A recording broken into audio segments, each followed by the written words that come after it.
Bismillahirrahmanirrahim. Assalamualaikum warahmatullahi wabarakatuh.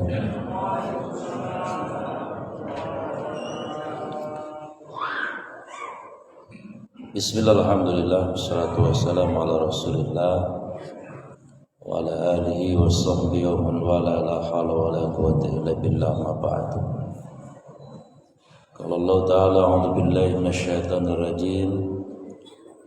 Ya ayyuhalladzina amanu taqullaha wa qulu qawlan sadida yuslih lakum a'malakum wa yaghfir lakum dhunubakum wa may yuti'illaha wa rasulahu faqad faza fawzan 'azima. Shadaqallahu al-'azim. Terdekat dan mengurus Masjid Raudhatul Jannah yang Allah muliakan, jamaah salat maghrib yang Allah cintai. Tadi surat yang Ustaz Idin baca pas betul ya dengan kondisi hari ini. Surat Luqman 34 akhir.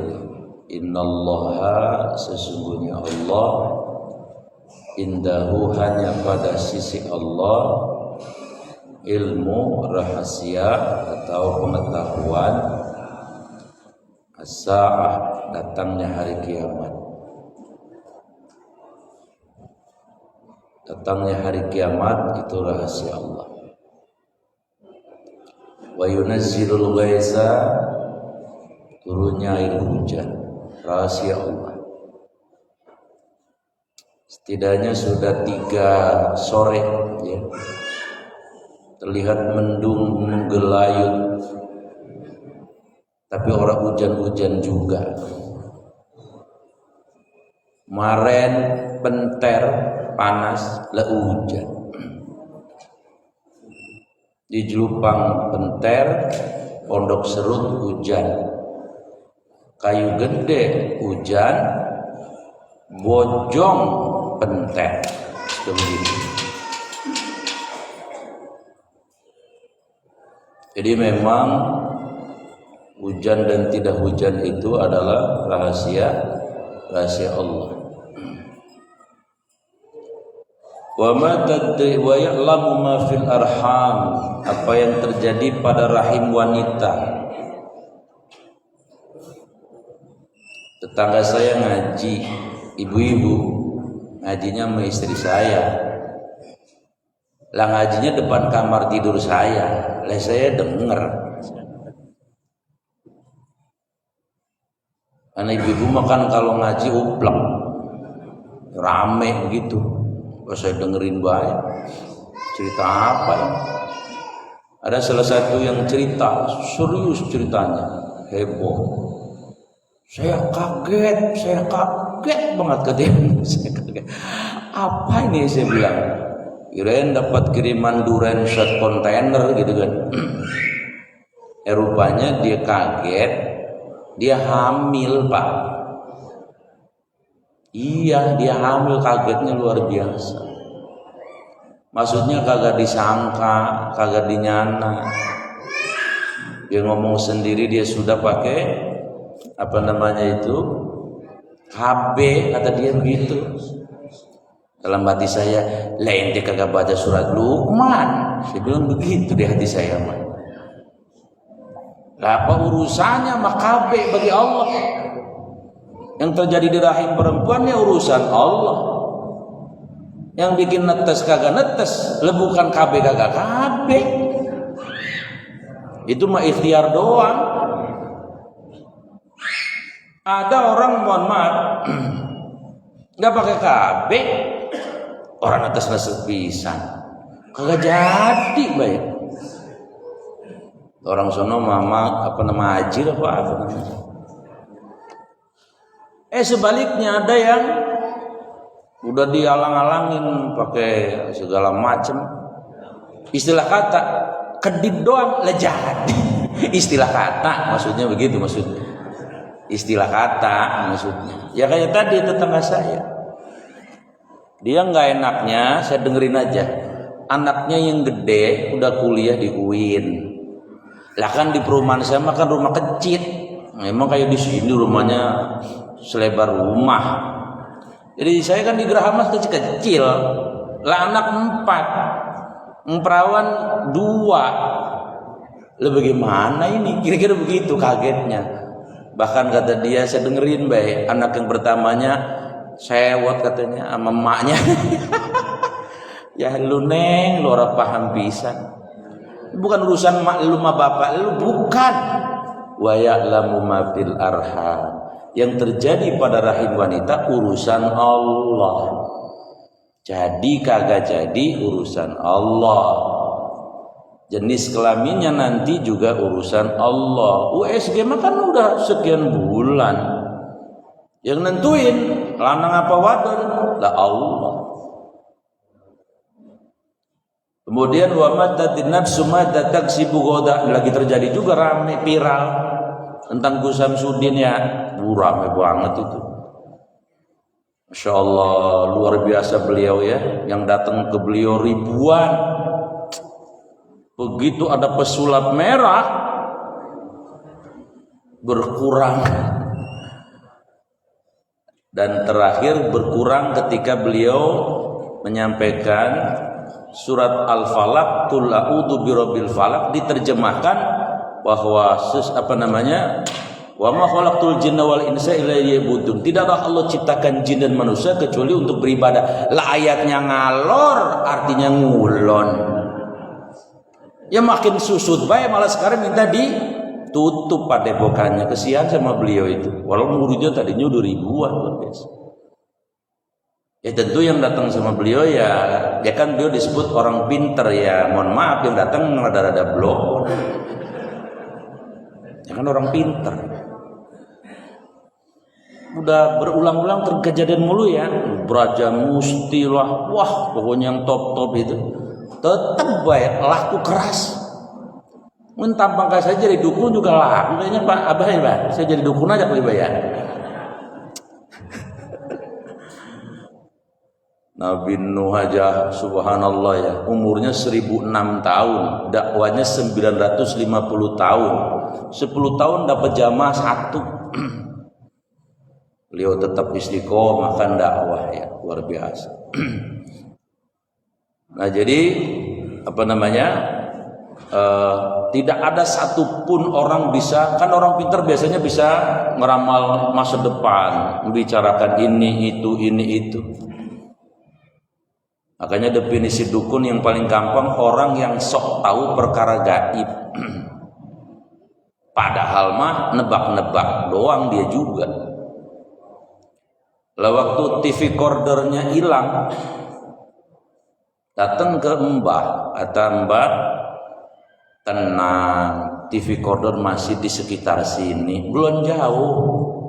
Terus nyarinya kita di mana, Mbah? Lu sono datang ke Wetan ya, datang ke Wetan, enggak ketemu, komplain, Mbah, enggak ada TV recordernya. Kata dia apa? Lu waktu jalan ke Wetan pakai baju apa? Pakai baju kuning. Salah lu. Dalam hati bisa lah baik lu dukun. Baju disalahin. Pokoknya apa diakalin gitu ya. Makanya kalau benar itu kebenaran, namanya juga dukun. Man atakahina, siapa yang datang ke dukun, asa'ala syai', lalu dia bertanya sesuatu, fasaddaqa bima yaqul, lalu kita membenarkan apa yang dikatakan dukun, kita dianggap telah mengingkari ma anzala ala rasuli, apa yang telah Allah turunkan kepada Rasulullah. Kufur terhadap salah satu rukun iman, yaitu Al-Quran. Bahaya itu. Jadi wa ma tadri nafsum madza taksibu wa tidak ada satupun manusia mengetahui nasib itu besok bagaimana. Tidak ada yang tahu kecuali Allah. Wa ma tadri nafsum bi ayyi ardin tamut. Tadi Ustaz Didin mengakhiri ayat itu dengan wa ma tadri nafsum bi ayyi ardin tamut. Tidak ada satupun manusia mengetahui di bumi mana dia mendapati kematiannya. Kemarin di TV orang Cirebon ya ke Ciamis naik mobil, dalam mobilnya tidur nyungsep, meninggal dunia. Kondangan, nggak ada yang menyangka. Karena memang tidak ada yang mengetahui di bumi mana manusia menemui kematiannya. Lahir dan mati itu tidak ada yang tahu kecuali Allah Subhanahu wa taala. Baik jamaah yang saya muliakan, ini sebagai prolog ya tentang konteks sekarang. Kita lanjutkan tadabbur kita surat Al-Baqarah masih 137. A'udzubillahi minasyaitonir rajim.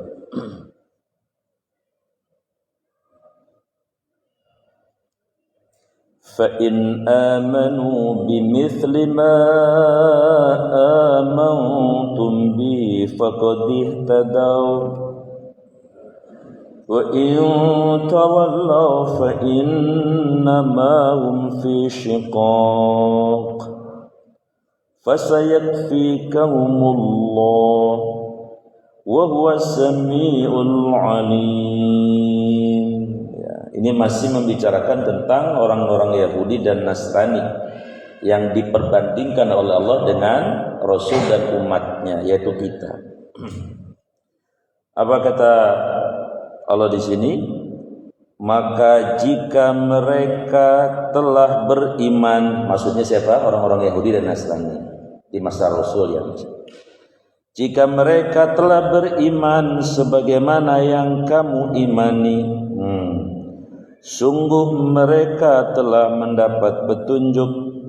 Tetapi jika mereka berpaling, sesungguhnya mereka berada dalam permusuhan denganmu, karena iman mereka salah, ya. Lalu kemudian dikombin dengan sifat dengki dan sebagainya. Outputnya, hasilnya adalah mereka tidak suka sama Nabi Muhammad. Automatically tidak suka dengan yang dibawanya Quran. Automatically lagi tidak suka dengan risalah yang dibawa, yaitu agama Islam. Jadi adanya permusuhan karena mereka tidak beriman sebagaimana Rasulullah beriman dan para sahabat. Maksudnya karena telah diselewengkan kitab suci mereka. Kemudian di sini disebutkan, maka Allah mencukupkan engkau wahai Muhammad terhadap mereka dengan pertolongannya. Tapi enggak usah khawatir, kata Allah kepada Rasulullah dan kita semuanya. Mereka mau memusuhi kita kayak apapun, enggak usah khawatir, kata Allah. Allah yang backup langsung. Kata Allah, enggak usah khawatir wahai Muhammad dan umatmu, enggak usah khawatir. Mereka memusuhi, ada aku, kata Allah. Ya, mohon maaf ya, orang beriman kayak kita Pak, kudu wajib, mau kagak mau, kudu siap dengan 5 rintangan hidup. Harus siap itu. Emang begitu adanya. Satu adalah kita harus siap dengan orang-orang kafir yang memusuhi kita. Lalu mereka bagaimana mengimplementasikan permusuhannya itu? Ada yang caranya kasar, ada yang caranya halus. Yang caranya kasar, ya udah kejadian Irak dihancurin. Emang ada yang tanggung jawab? Afghanistan dihancurin. Emang ada yang tanggung jawab? Banyak lah. Tapi ada yang permusuhannya dengan cara yang halus. Pakai apa? Ghazwul fikri. Diserang dengan pemikiran, diserang dengan budaya. Ya, contohnya lagi ngaji main HP, baik kena serangan Ghazwul fikri. Tapi bukan orang sini. Kalau yang ngaji main HP bukan orang sini, bukan orang Ciater kali ya. Tapi rada belok ke wetan kemari kayaknya. Jadi diserang dengan berbagai macam. Yang kalau anak muda diserang dengan 5F itu ya, fashion, film, food dan seterusnya. Kalau bapak-bapaknya biasanya diserang sama kesebelasan. Ini semua punya fan kesebelasan dari Madrid ya, bintangnya siapa. Kemudian Barcelona. Kalau di kafe itu luar biasa. Di masjid doang pada kalem-kalem begini, tapi kalau nanti sudah kesebelasannya tanding, wah rame nanti bisa di grup-grup WA itu. Yerusalem itu. Ya, tapi yang pasti tadi mereka mainnya halus, tapi kemudian kita sebenarnya sedang diserang. Itu cara-cara halus. Kita harus siap itu, termasuk anak-anak kita. Yang kedua, kita harus siap dibenci sama orang munafik. Kata Nabi begitu. Ya kudu siap. Munafik itu apa? Kalau munafik yang aslinya nggak beriman, pura-pura doang. Tapi ada munafik junior. Dia sih orang Islam kayak kita, tapi dia lebih dekat dengan orang-orang kafir. Itu namanya munafik junior. Ya cari aja lah masing-masing, kan adalah orang yang mestinya sama kita lu di sono. Lah kita lagi butuh dia, lah dia malah nyebrang ke sono. Ribet urusan. Yang ketiga, kita harus siap dengan serangan syaitan, minal jinnati wan nas. Setannya bentuknya manusia dan setannya bentuknya jin yang alladzi yuwaswisu fi sudurin nas.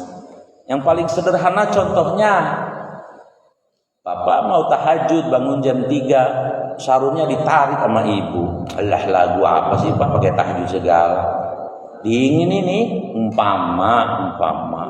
Itu pada saat itu doang, itu si istri sedang berlaku sebagai es, walaupun bentuknya manusia. Tapi pada saat itu doang. Besok maka agak dah, ya. Ya kalau besok rintangin lagi, ya berarti jadi esnya banyak waktu. Kemudian yang keempat, kita harus siap dengan serangan namanya dari dalam. Apa itu? Hawa nafsu. Innan nafsal amaratun bisu. Seumur hidup kita akan diserang oleh hawa nafsu. Hawa nafsu itu hawa, keinginan nafsu diri, dan pasti biasanya bertolak belakang dengan keinginan Allah dan Rasulnya. Harusnya ngaji malah pengennya tiduran, harusnya tahajud pengennya kelonan misalnya, harusnya baca Quran malah WA-an, dan seterusnya. Yang kelima, kita juga harus siap dengan irinya orang-orang yang hasad. Itu dari golongan kita sendiri. Orang yang iri, kadang-kadang dia implementasikan keiriannya tidak secara langsung. Yang bahaya, udah iri, kerjasama sama setan, itu bahaya. Makanya kadang-kadang kemudian ngirim setan. Lah kalau ngirim gemblong sama rengginang mah lumayan. Lah setan dikirim. Ya udah, orang kata dokter sehat semuanya, tapi sakit dok. Nah berarti itu ada yang iri. Itu orang yang iri. Atau yang iri yang sederhana ya. Misalnya abah beli Fortuner, tetangga depan sumeng seketika. Orang beli Fortuner lah dia sumeng. Misalnya pakai nyumpain, udah nabrak. Lah, apa urusan lu nabrak? Itu kita harus siap dengan kayak gitu. Dan itu dimanapun ada, Bu. Terutama orang-orang yang alokasi kelebihan. Kalau alokasi kelebihan, ya harus waspada dengan orang-orang yang hasad tadi. Karena pasti ada yang hasad. Ya jangan kata orang jauh. Coba kisah Cinderella. Ibu tahu nggak kisah Cinderella? Lah ada apa emponya sendiri yang iri, kan begitu ya? Nabi Adam punya anak Habil dan Qabil. Yang iri siapa? Lah adeknya yang iri sendiri. Apalagi orang jauh, lapak bisnisnya maju. Nah ini dia iri dan sebagainya. Jadi kudu siap dengan itu. Makanya Allah mengatakan kepada Nabi Muhammad apa? Nabi Muhammad, kata Allah, enggak usah khawatir. Memang kamu bakal dimusuhin. Ya memang betul. Nabi Muhammad dan umatnya ya sampai hari kiamat. Walan talba ankal yahudu walan nasara hatta tattabi'a millatahum. Al-Imran ayat Al-Baqarah 120. Mereka enggak bakal ridho sama kita sampai hari kiamat. Tapi kata Allah, enggak usah khawatir, ada aku. Luar biasa Allah. Berikutnya, sibghatullah wa man ahsanu minallahi sibghah wa nahnu lahu 'abidun. Ya. Sibghah Allah, celupan Allah. Siapa yang lebih baik sibghahnya daripada Allah, dan kepadanya kami menyembah. Apa maksudnya itu? Fitrahnya manusia itu butuh tuntunan hidup. Nah, tuntunan hidup namanya din, agama. Kita setiap sholat baca Al-Fatihah, minta sama Allah, ihdinas siratal mustaqim. Ya Allah, jadikanlah aku ini senantiasa on the tracks, berada di jalur dinmu, syariatmu, aturanmu. Seperti siapa? Siratal ladzina an'amta alaihim ghairil maghdub alaihim waladdallin. Seperti yang telah kau anugerahkan kepada Nabi Muhammad, para sahabat, para tabi'in, orang-orang soleh, bukan kepada orang-orang Yahudi. Kenapa orang-orang Yahudi itu dimurkai oleh Allah Subhanahu wa taala? Karena mereka membunuh rasulnya, mereka juga menyelewengkan kitab sucinya, mereka juga hasad dan benci kepadamu luar biasa, dan bukan golongan orang-orang yang sesat atau tersesat, khususnya saudara-saudara kita yang mengatakan bahwa nabi dan rasul mereka Tuhan atau anak Tuhan. Jadi syibgo itu celupan. Maka yang terbaik celupannya adalah syariatnya Allah, dinnya Allah. Maka saya pernah wanti-wanti, mohon maaf, kita boleh tidak setuju dengan negara Islam, boleh, silahkan, itu hak Anda. Tapi jangan sekali-kali kita mengatakan syariat Allah sudah tidak relevan dengan zaman kufur ente.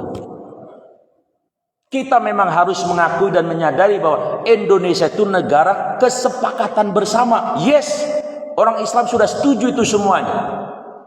Tapi jangan coba-coba Anda mengatakan ayat-ayat konstitusi itu lebih baik daripada ayat-ayat suci. Kufur ente. Ini kenapa pada tegang? Lah saya mau urusan tauhid ya harus apa adanya ngomong. Ya, amanah seorang ustadz begitu, jangan ustadz pelanca-pelence.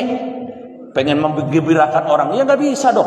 Urusan tauhid harus mengatakan seperti itu. Maka sibgoh itu artinya aturan Allah, agama Allah, syariatnya Allah. Itu yang terbaik. Ayat terakhir, Qul atuhajjunana fillahi wa huwa rabbuna wa rabbukum wa lana a'maluna wa lakum a'malukum wa nahnu lahu mukhlisun.